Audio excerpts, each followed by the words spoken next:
rokom mesto Giraltovce v spolupráci s Ladislavom Lukáčom organizovalo výstavu fotografií, ktorá bola venovaná Medzinárodnému dňu žien.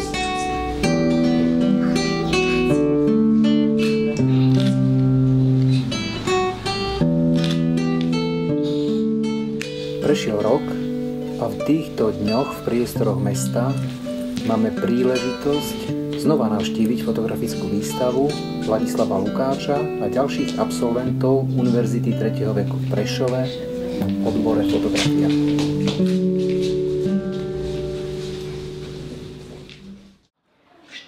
Absolventov Univerzity 3. veku Prešovskej univerzity v odbore fotografia sa inšpirovalo motom Nestarne ten, kto si zachováva schopnosť vidieť krásu.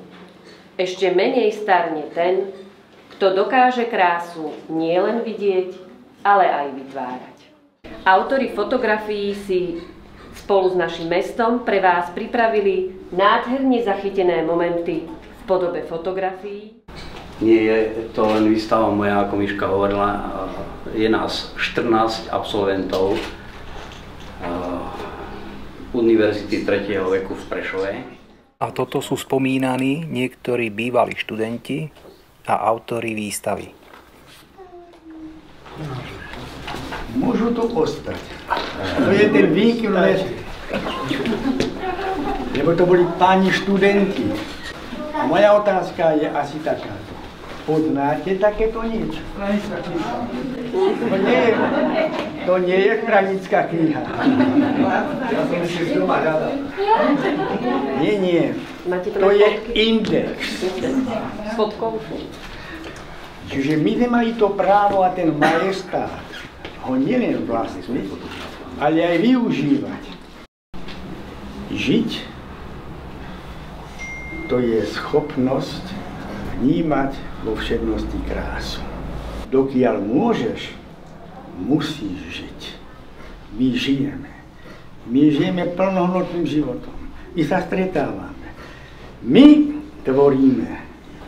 Je tu aj náš učiteľ, pán Stanislav Mihálik, v ktorom ateliéri sme vlastne tvorili, debatovali o všetkom možnom, aj o fotkách. Začínam mať pocit, že ja som sa oveľa viacej naučil.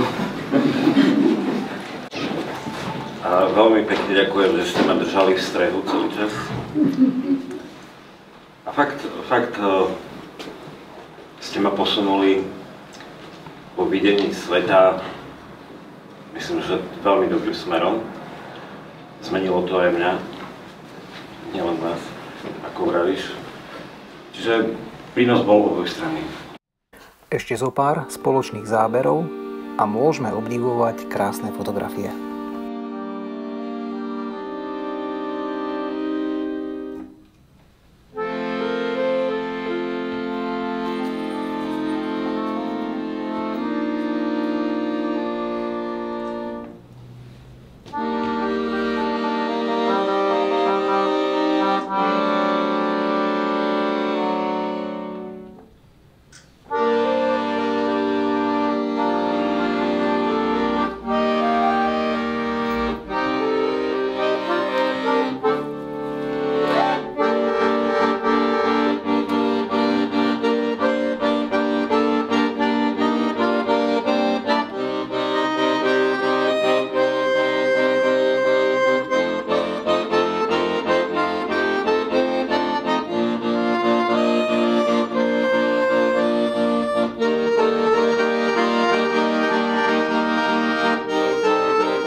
výstavu si v prvý deň prišlo pozrieť viacero hostí, ktorí autorom vyjadrili milé uznanie a súčasne ich povzbudili do ďalšej tvorby.